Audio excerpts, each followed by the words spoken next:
I first heard of Bruce back in 1985. I was a senior in high school then. Some guys in my drafting class had gone to his show in Dallas. They were raving about him. I overheard this.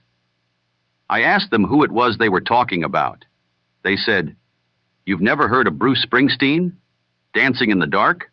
Born in the USA? Man, he's awesome." I filed that away in the old, I need to look into this file. Later I saw the Dancing in the Dark video on MTV, and sure enough I liked it a lot. Saw his other vids too, liked them as well. At some point a year or so later, I got my hands on a copy of Live 75 to 85. It was a little out of my budget at the time, but I borrowed a copy and was then exposed to some of his earlier material. Let me make this short and sweet. I was hooked.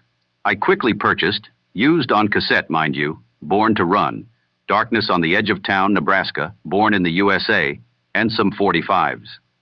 All of these I pored over, gleefully memorizing every word and musical nuance I could. By 1987, I was a full-blown Bruce tramp. That's when Tunnel of Love was released.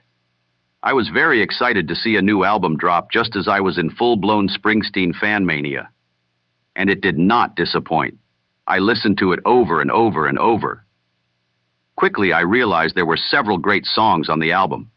I was thrilled to see that the songs I loved all became hits over the next months. Videos for them started being played on MTV, and yes, I was there to see each debut video. These were exciting times. He went on tour. Sadly, I did not get to see him on that tour. The Tunnel of Love Express tour. But I continued to binge listen to his records and tapes. Could not believe how awesome his music was. Slowly, I became convinced that Bruce Springsteen was probably the very reason music had been invented. Then came the fallow season. From 1988 to 1991, there was little or no output from Bruce. Now I know he was starting his family. Back then, 3 years was an eternity to drop off the radar. And in an age before the internet, especially for a guy living in San Antonio, Texas, Bruce Springsteen news was hard to come by. Fortunately, I heard about and subscribed to a fan magazine called Backstreets. It helped during the quiet years, stoking the flame and sharing news, and his surprise club appearances. Turned out he did that a lot. And rumors of a new album. Lots of rumors. Then, national news that he had broken up the E Street Band. This band I had come to love over the last 3 years. Broken up? Oh, okay. Well, that was fun while it lasted, I thought to myself. I was savvy enough musically to know that many artists play with different personnel, so no problem. Whatever floats your boat, Bruce, I thought to myself. Then in 1992, it finally happened. Not one, but 2 new albums were on the way. I was so excited. Human Touch and Lucky Town were released, and I bought them right away. To say that I listened to those 2 albums a lot over the course of the following months is a colossal understatement. I practically memorized those 2 albums. Like with Tunnel of Love, I picked out all the songs I liked, and I couldn't wait to see them steam up the charts. But something strange happened. Although the first album's title cut, Human Touch, was a hit, the albums quickly tanked. I was pretty shocked. What happened? These were 2 cool albums. Sure, the Human Touch album had some issues with arrangement, too slick maybe, but the songs were cool and the lyrics were great.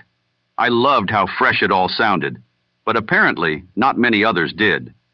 Even now, these 2 albums, especially the Human Touch album, are seen as subpar by the fan base.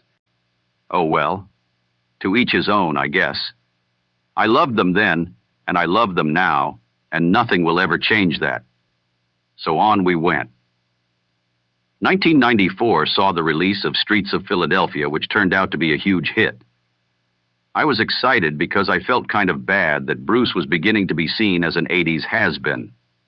That's not right, I thought. The guy is still making killer music. Then in 1995, he put the band back together, albeit briefly, for the Greatest Hits album. I was excited by this and thought maybe the E Street Band problem was behind us. It sort of was. But he made another solo acoustic album, similar in style to Nebraska, called The Ghost of Tom Joad. Like usual, I snapped that thing up right away and memorized it over the next weeks. Then he went on tour. This was the first time I saw him in concert. I caught his Joad tour show in Austin on January 25th, 1996. It was amazing. I was blown away. I was stunned. I was flabbergasted. I really enjoyed it. I could not believe I was in the same room as him. I mean, there he was. Right there. Bruce. Wow.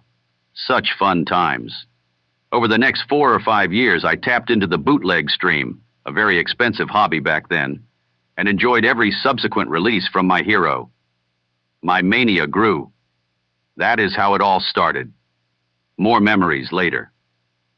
Well, thanks for your time. Have an awesome day, and remember, baby, we were born to run.